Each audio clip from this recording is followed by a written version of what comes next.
Good afternoon, students. Today we will do our next chapter, that is unit 3rd, electrochemistry. In electrochemistry, beta, there are two portions. One is electro and other is the chemistry. Electro is related to electricity and chemistry is related to chemical reactions. In this chapter, we involve two types of reaction. One is the electrochemical reactions and other is the electrolytic reactions. In electrochemical reactions, we use chemical energy to produce electricity, and in electrolytic reaction, we use electricity to produce chemical reactions.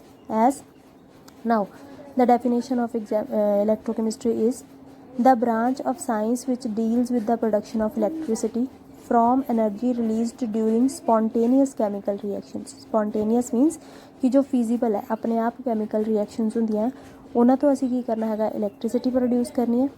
And ਜੋ ਸਾਡੇ ਕੋਲ use electric energy ਦਾ use ਕਰਕੇ ਅਸੀਂ non ਸਪੋਂਟੇਨੀਅਸ chemical reactions ਜਿਹੜੀਆਂ ਕਰ ਸਕਦੇ ਹਾਂ। ਇਸ ਚੀਜ਼ ਨੂੰ ਇਲੈਕਟ੍ਰੋਕੈਮਿਸਟਰੀ ਜਿਹੜੀ ਕਹਿੰਦੇ ਆ। ਓਕੇ, ਸੋ ਦੇਰ ਆਰ ਟੂ ਟਾਈਪਸ, ਦੋ ਤਰੀਕੇ ਦੀਆਂ। ਇਲੈਕਟ੍ਰੀਕਲ ਐਨਰਜੀ ਪ੍ਰੋਡਿਊਸ ਕਰਕੇ ਕੈਮੀਕਲ ਰਿਐਕਸ਼ਨਸ ਕਰਨੀਆਂ ਵਿਚ ਆਰ ਨੋਨ ਸਪੋਂਟੇਨੀਅਸ ਕੈਮੀਕਲ ਰਿਐਕਸ਼ਨਸ, ਆਪਣੇ ਆਪ ਨਹੀਂ ਹੋ ਸਕਦੀਆਂ। ਔਰ ਸਪੋਂਟੇਨੀਅਸ ਕੈਮੀਕਲ ਰਿਐਕਸ਼ਨਸ ਤੋਂ ਇਲੈਕਟ੍ਰੀਸਿਟੀ ਪ੍ਰੋਡਿਊਸ ਕਰਨੀ ਹੈ, ਮਤਲਬ ਕਿ ਜੋ ਆਪਣੇ ਆਪ ਰਿਐਕਸ਼ਨਸ ਹੋ ਸਕਦੀਆਂ ਉਹਨਾਂ ਤੋਂ ਇਲੈਕਟ੍ਰੀਸਿਟੀ ਪ੍ਰੋਡਿਊਸ ਕਰਨੀ ਹੈ। And these two reactions are collectively called, ਜਿਨ੍ਹਾਂ 'ਚ ਅਸੀਂ ਦੋਨੋਂ ਰਿਐਕਸ਼ਨਸ ਨੂੰ ਪੜ੍ਹਨਾ ਹੈ, ਇਟ ਇਜ਼ ਕਾਲਡ ਇਲੈਕਟ੍ਰੋਕੈਮਿਸਟਰੀ। ਇਹਦੇ ਵਾਸਤੇ ਬੇਟਾ ਤੁਹਾਨੂੰ ਪਤਾ ਹੋਣਾ ਚਾਹੀਦਾ ਹੈ ਕਿ ਰਿਡੋਕਸ ਰਿਐਕਸ਼ਨ ਕੀ ਹੁੰਦੀ ਹੈ। ਸੋ ਰਿਡੋਕਸ ਰਿਐਕਸ਼ਨ ਬਸ ਅਸੀਂ ਆਲਰੇਡੀ ਚੈਪਟਰ ਜਿਹੜਾ +1 ਦੇ ਵਿੱਚ ਪੜ੍ਹ ਚੁੱਕੇ ਹਾਂ। ਸੋ ਰਿਡੋਕਸ ਰਿਐਕਸ਼ਨ ਹੈਗਾ ਸਾਡੇ ਕੋਲ ਰਿਡਕਸ਼ਨ ਪਲੱਸ ਆਕਸੀਡੇਸ਼ਨ, ਜਦੋਂ ਸਾਈਮਲਟੇਨੀਅਸਲੀ ਮਤਲਬ ਇੱਕੋ ਸਮੇਂ 'ਤੇ ਦੋਵੇਂ ਰਿਐਕਸ਼ਨਾਂ ਰਿਡਕਸ਼ਨ ਔਰ ਆਕਸੀਡੇਸ਼ਨ ਇਕੱਠੀਆਂ ਹੋਣ, then it is called redox reactions. ਠੀਕ ਹੈ, ਇਹਦੇ ਜਿਹੜਾ ਰਿਡਿਊਸ ਹੋ ਰਿਹਾ ਹੋਏਗਾ ਉਹਨੂੰ ਆਪਾਂ ਕੀ ਕਹਾਂਗੇ, ਆਕਸੀਡਾਈਜ਼ਿੰਗ ਏਜੰਟ, ਔਰ ਜਿਹੜਾ ਆਕਸੀਡਾਈਜ਼ ਹੋ ਰਿਹਾ ਹੋਏਗਾ ਉਹਨੂੰ ਆਪਾਂ ਕੀ ਕਹਾਂਗੇ, ਰਿਡਿਊਸਿੰਗ ਏਜੰਟ। ਸੋ ਇਹਦੇ ਵਿੱਚ ਆਕਸੀਡਾਈਜ਼ਿੰਗ ਏਜੰਟ ਔਰ ਰਿਡਿਊਸਿੰਗ ਏਜੰਟ ਦੋਨਾਂ ਦੀਆਂ ਡੈਫੀਨੇਸ਼ਨਸ ਜਿਹੜੀਆਂ ਆਪਾਂ ਕਰਨੀਆਂ, ਜਿਹੜੀਆਂ ਆਪਾਂ ਆਲਰੇਡੀ ਜਿਹੜਾ ਉਹ ਕਰ ਚੁੱਕੇ ਹਾਂ। ਨੈਕਸਟ ਸਾਈਡ ਦੇ ਵਿੱਚ ਸਭ ਤੋਂ ਪਹਿਲਾਂ ਹੁਣ ਅਸੀਂ ਇਲੈਕਟ੍ਰੀਸਿਟੀ ਪ੍ਰੋਡਿਊਸ ਕਰ ਰਹੇ ਹਾਂ। ਇਲੈਕਟ੍ਰੀਸਿਟੀ ਮਤਲਬ ਕਿ ਸਾਨੂੰ ਜਿਹੜੀ ਮਟੀਰੀਅਲਸ ਦੇ ਵਿੱਚੋਂ ਇਲੈਕਟ੍ਰੀਸਿਟੀ ਪ੍ਰੋਡਿਊਸ ਹੋ ਸਕਦੀ ਹੈ ਜਾਂ ਪਾਸ ਹੋ ਸਕਦੀ ਹੈ, ਉਹਨਾਂ ਬਾਰੇ ਪੜ੍ਹਨਾ ਹੈਗਾ। ਸੋ ਉਹ ਕੀ ਹੈਗੀ, ਸਾਡੇ ਕੋਲ ਕੰਡਕਟਰਸ ਹੁੰਦੇ ਆ। ਕੰਡਕਟਰਸ ਮਤਲਬ ਜਿਨ੍ਹਾਂ ਸਬਸਟੈਂਸਿਸ ਦੇ ਵਿੱਚੋਂ ਇਲੈਕਟ੍ਰੀਸਿਟੀ ਜਿਹੜੀ ਆ ਉਹ ਪਾਸ ਹੋ ਸਕਦੀ ਹੈ, ਉਹਨਾਂ ਨੂੰ ਆਪਾਂ ਕੰਡਕਟਰਸ ਕਹਿੰਦੇ ਹਾਂ। ਠੀਕ ਹੈ, ਔਰ ਪ੍ਰੋਡਕਸ਼ਨ ਆਫ ਇਲੈਕਟ੍ਰੀਸਿਟੀ ਨੂੰ ਆਪਾਂ ਕੰਡਕਟੈਂਸ ਕਹਿਣਾ ਹੈਗਾ ਕਿ ਕਿਉਂ ਕੀ ਹੁੰਦੀ ਹੈ conduction. Okay, now types of conductors. Conductors ਕੀ ਹੁੰਦੇ ਆ, ਸਭ ਤੋਂ ਪਹਿਲਾਂ ਕਿੰਨੇ ਜਿਨ੍ਹਾਂ 'ਚੋਂ ਇਲੈਕਟ੍ਰੀਸਿਟੀ ਪਾਸ ਹੋ ਸਕਦੀ ਹੈ। ਨੋਨ ਕੰਡਕਟਰਸ ਜਿਨ੍ਹਾਂ 'ਚੋਂ ਕੀ ਹੈ ਨਹੀਂ ਹੋ ਸਕਦੀ, ਉਹਨਾਂ ਨੂੰ ਆਪਾਂ ਇੰਸੂਲੇਟਰਸ ਵੀ ਕਹਿੰਦੇ ਹਾਂ। ਹਾਂਜੀ, ਨੈਕਸਟ ਬੱਚੇ ਹੈ types of conductors. First type is the metallic conductor ਔਰ electronic conductor. These are two different forms. Metallic conductor is used for metals. ਜਿਨ੍ਹਾਂ ਮੈਟਲਸ ਦੇ ਵਿੱਚੋਂ ਇਲੈਕਟ੍ਰੀਸਿਟੀ ਪਾਸ ਹੋ ਸਕਦੀ ਹੈ ਉਹਨੂੰ ਆਪਾਂ ਮੈਟੈਲਿਕ ਕੰਡਕਟਰ ਕਹਿੰਦੇ ਹਾਂ। Electronic conductor also includes non metals, metal as well as non metals ਜਿਨ੍ਹਾਂ 'ਚੋਂ ਇਲੈਕਟ੍ਰੀਸਿਟੀ ਪਾਸ ਹੋ ਸਕਦੀ ਹੈ, ਉਹਨੂੰ ਆਪਾਂ ਇਲੈਕਟ੍ਰੋਨਿਕ ਕੰਡਕਟਰਸ ਕਹਿੰਦੇ ਹਾਂ। These are two things, metallic conductor and electronic conductor. So we can use the word and.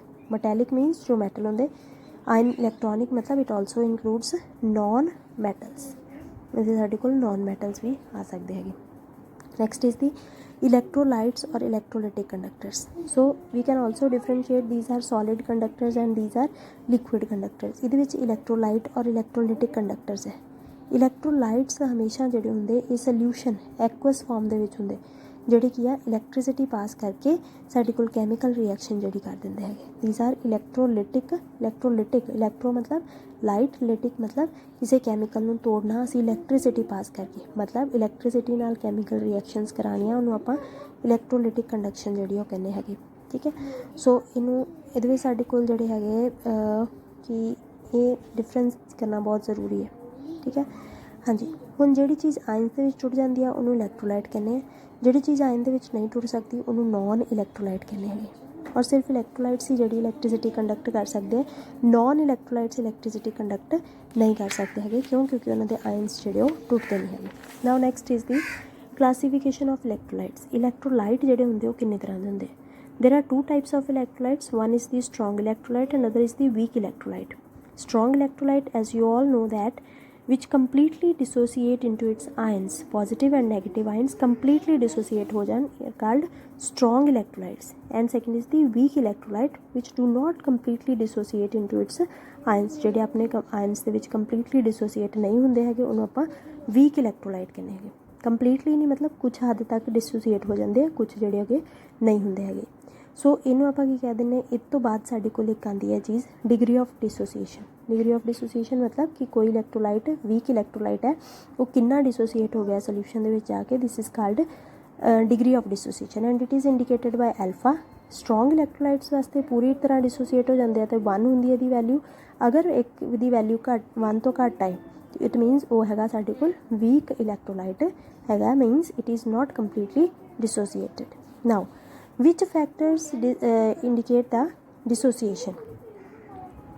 next is the ਕਿਹੜੇ ਫੈਕਟਰਸ ਤੋਂ ਸਾਨੂੰ ਪਤਾ ਲੱਗਦਾ ਕਿ ਡਿਸੋਸੀਏਸ਼ਨ ਜਿਹੜਾ ਇਲੈਕਟ੍ਰੋਲਾਈਟ ਹੈ ਉਹ ਸਟਰੋਂਗ ਹੈ, ਵੀਕ ਹੈ, ਇਲੈਕਟ੍ਰਿਸਿਟੀ ਕੰਡਕਸ਼ਨ ਹੋਏਗੀ ਨਹੀਂ ਹੋਏਗੀ। So first is the nature of electrolyte.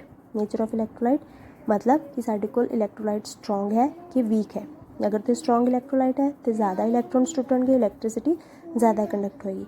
अगर वीक इलेक्ट्रोलाइट है तो डिसोसिएशन घट होएगी और इलेक्ट्रिसिटी भी कंडक्शन भी घट होएगी। Next is the nature of solvent and it's viscosity. Electrolyte ਜਿਹੜੇ ਹੈਗੇ ਆ ਇਹ ਪੋਲਰ ਹੁੰਦੇ ਆ, ਠੀਕ ਹੈ, ਔਰ ਅਗਰ ਸਾਡੇ ਕੋਲ ਸੋਲਵੈਂਟ ਵੀ ਪੋਲਰ ਹੋਏਗਾ ਤੇ ਉਨੀ ਹੀ ਕੰਡਕਸ਼ਨ ਜਿਹੜੀ ਉਹ ਜ਼ਿਆਦਾ ਹੋਏਗੀ। ਅਗਰ ਸਾਡੇ ਕੋਲ ਪੋਲਰ ਦੀ ਵਿਸਕੋਸਿਟੀ ਯਾਨੀ ਕਿ ਮੂਵਮੈਂਟ ਘੱਟ ਹੈ ਤਾਂ ਉਹ ਵੀ ਜਿਹੜਾ ਡਿਸੋਸੀਏਟ ਘੱਟ ਹੋਏਗਾ। Next size of the ion produced and their solvation. Solvation ਹੁੰਦੀ ਹੈ ਕਿ ਸੋਲਵੈਂਟ ਦੇ ਨਾਲ ਜਿਹੜੇ ਆਇਨ ਤੁਸੀਂ ਇਲੈਕਟ੍ਰੋਲਾਈਟ ਨੂੰ ਤੋੜ ਰਹੇ ਹੋ ਉਹਦੀ ਸੋਲਵੈਂਟ ਦੇ ਨਾਲ ਕਿੰਨੀ ਇੰਟਰੈਕਸ਼ਨ ਹੈ। ਅਗਰ ਸੋਲਵੈਂਟ ਦੇ ਨਾਲ ਜ਼ਿਆਦਾ ਇੰਟਰੈਕਸ਼ਨ ਹੈ ਤੇ ਸਾਡੇ ਕੋਲ ਡਿਸੋਸੀਏਸ਼ਨ ਘੱਟ ਹੋਏਗੀ। ਡਿਸੋਸੀਏਸ਼ਨ ਘੱਟ ਹੋਏਗੀ ਤੇ ਉਹ ਮੂਵ ਨਹੀਂ ਕਰਨਗੇ ਆਇਨਸ ਔਰ ਸਾਡੇ ਕੋਲ ਜਿਹੜੀ ਇਲੈਕਟ੍ਰਿਸਿਟੀ ਆ ਉਹ ਘੱਟ ਕੰਡਕਟ ਹੋਏਗੀ।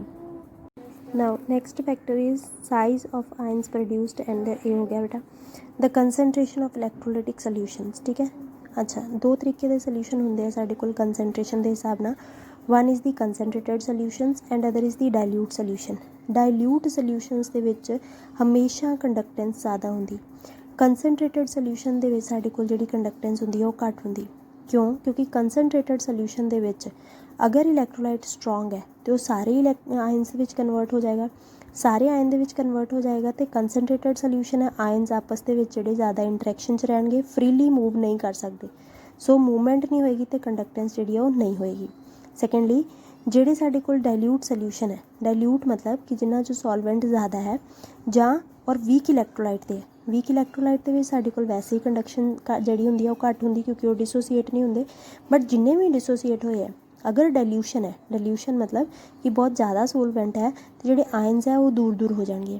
ਦੂਰ ਦੂਰ ਹੋਣ ਕਰਕੇ ਕੀ ਹੈ ਤੇ ਸਾਡੇ ਕੋਲ ਉਹਨਾਂ ਦੇ ਵਿੱਚ ਇੰਟਰੈਕਸ਼ਨ ਨਹੀਂ ਰਹੇਗੀ, ਇੰਟਰੈਕਸ਼ਨ ਨਹੀਂ ਰਹੇਗੀ ਤੇ ਡਾਇਲਿਊਟ ਸੋਲਿਊਸ਼ਨ ਦੇ ਵਿੱਚ ਫਰੀਲੀ ਮੂਵ ਕਰ ਸਕਦੇ, ਰਸ਼ ਨਹੀਂ ਹੈ ਜ਼ਿਆਦਾ, ਇਸ ਕਰਕੇ ਫਰੀਲੀ ਮੂਵਮੈਂਟ ਕਰਕੇ ਜਿਹੜੀ ਹੈਗੀ ਆ ਉਹ ਕੰਡਕਟੈਂਸ ਜਿਹੜੀ ਆ ਉਹ ਜ਼ਿਆਦਾ ਹੋਏਗੀ। ਇੱਥੇ ਇੱਕ ਚੀਜ਼ ਹੈ, ਇਨ ਕੇਸ ਵਿਦ ਡਾਇਲਿਊਸ਼ਨ ਜਦੋਂ ਆਪਾਂ ਡਾਇਲਿਊਟ ਕਰ ਦਾਂਗੇ, ਅਗਰ ਸਟਰੋਂਗ ਇਲੈਕਟ੍ਰੋਲਾਈਟ ਹੈ, ਕੌਨਸਨਟ੍ਰੇਟਡ ਸੋਲਿਊਸ਼ਨ ਹੈ ਤਾਂ ਕੰਡਕਟੈਂਸ ਨਹੀਂ ਹੋਏਗੀ। ਅਗਰ ਤੁਸੀਂ ਸਟਰੋਂਗ ਇਲੈਕਟ੍ਰੋਲਾਈਟਸ ਨੂੰ ਹੀ ਡਾਇਲਿਊਟ ਕਰਤਾ ਤੇ ਸਾਡੇ ਕੋਲ ਜਿਹੜੀ ਹੈਗੀ ਆ ਹੋ ਜਾਏਗੀ conductance. But in case of weak electrolyte, weak electrolyte ਦੇ ਵਿੱਚ ਕੀ ਉਹ ਵੱਧ ਜਾਂਦੀ ਹੈ।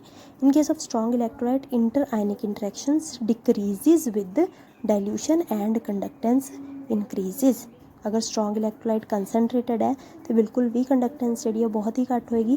ਬਟ ਅਗਰ ਤੁਸੀਂ ਡਾਇਲਿਊਟ ਕਰ ਦਿੰਦੇ ਹੋ ਸੋਲਿਊਸ਼ਨ ਨੂੰ, ਸੋਲਵੈਂਟ ਇਨਕਰੀਜ਼ ਕਰ ਦਿੰਦੇ ਹੋ ਤੇ ਕੰਡਕਟੈਂਸ ਜਿਹੜੀ ਹੈ ਜ਼ਿਆਦਾ ਹੋ ਜਾਏਗੀ।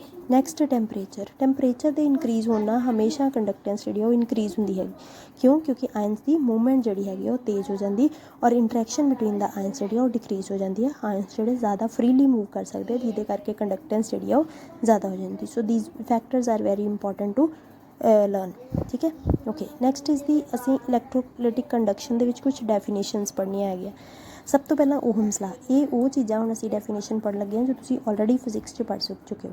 ਸੋ ਓਹਮਸ ਲਾ ਕੀ ਕਹਿੰਦਾ ਹੈਗਾ ਕਿ ਜੇ ਅਸੀਂ ਜਿੰਨੀ ਵੋਲਟੇਜ ਅਪਲਾਈ ਕਰਾਂਗੇ ਉਨਾ ਹੀ ਕਰੰਟ ਜਾਏਗਾ, ਜਾਂ ਕਰੰਟ ਜਿਹੜਾ ਹੈਗਾ ਉਹ ਕਾਹਦੇ ਉੱਪਰ ਡਿਪੈਂਡ ਕਰਦਾ ਕਿ ਅਸੀਂ ਕਿੰਨੀ ਵੋਲਟੇਜ ਅਪਲਾਈ ਕੀਤੀ ਹੈ, ਜਾਂ ਦੋ ਇਲੈਕਟ੍ਰੋਡਸ ਦੇ ਵਿੱਚ ਕਿੰਨਾ ਪੋਟੈਂਸ਼ੀਅਲ ਡਿਫਰੈਂਸ ਹੈ, ਉਹਨੂੰ ਅਸੀਂ ਕੀ ਕਹਾਂਗੇ, ਸਾਡੇ ਕੋਲ ਕਰੰਟ ਫਲੋ ਹੋਏਗਾ, ਠੀਕ ਹੈ, ਵੋਲਟੇਜ।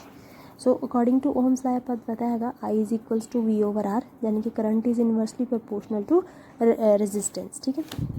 ਨਾਓ ਹੁਣ ਡੈਫੀਨੇਸ਼ਨ ਕੀ ਹੈ ਸਾਡੇ ਕੋਲ, ਰੈਜ਼ਿਸਟੈਂਸ ਕੀ ਹੁੰਦੀ। ਸੋ ਰੈਜ਼ਿਸਟੈਂਸ ਇਜ਼ I ਕੀ ਹੈ ਸਾਡੇ ਕੋਲ ਕਰੰਟ ਹੈ, V ਕੀ ਹੈ ਵੋਲਟੇਜ ਹੈ, R ਸਾਡੇ ਕੋਲ ਪ੍ਰਪੋਰਸ਼ਨੈਲਿਟੀ ਸਾਈਨ ਹੈ, or where is the R is the constant of proportionality is known as resistance and it is ਇਹਨੂੰ ਅਸੀਂ ਕਾਹਦੇ ਨਾਲ ਇੰਡੀਕੇਟ ਕਰਦੇ ਹਾਂ, ਓਹਮਸ ਨਾਲ ਕਰਦੇ ਹਾਂ। So first of all resistance is the obstruction to the flow of current, ਮਤਲਬ ਕਿ ਕਰੰਟ ਦੇ ਫਲੋ ਦੇ ਵਿੱਚ ਕਿੰਨੀ ਰੁਕਾਵਟ ਹੈ, that is called obstruction, resistance. So resistance is directly proportional to L over A, where L is the length and A is the area of cross section। कहने का मतलब कि अगर लेंथ मतलब कि कोई अगर तार है ਉਹਦੀ ਜਿੰਨੀ ਜ਼ਿਆਦਾ ਲੰਬੀ ਲੈਂਥ ਹੈ, ਮਤਲਬ ਬਹੁਤ ਜ਼ਿਆਦਾ ਲੰਬੀ ਅਗਰ ਤਾਰ ਹੈ ਤਾਂ ਉਹ ਜਿਹੜੀ ਹੈਗੀ ਸਾਡੇ ਕੋਲ ਜ਼ਿਆਦਾ ਜਿਹੜੀ ਹੈ ਉਹ ਕੰਡਕਟੈਂਸ ਨਹੀਂ ਕਰ ਸਕਦੀ, ਔਰ ਜਿਹੜੀ ਸਾਡੇ ਕੋਲ ਮੋਟੀ ਤਾਰ ਹੈ ਯਾਨੀ ਕਿ ਜਿਹਦਾ ਏਰੀਆ ਮੋਟੀ ਤਾਰ ਹੈਗੀ ਉਹ ਜ਼ਿਆਦਾ ਜਿਹੜੀ ਹੈਗੀ ਆ ਕੰਡਕਟੈਂਸ ਕਰੇਗੀ, ਉਹਦੇ 'ਚ ਰੈਜ਼ਿਸਟੈਂਸ ਘੱਟ ਹੁੰਦੀ ਹੈਗੀ। Thank you. Okay now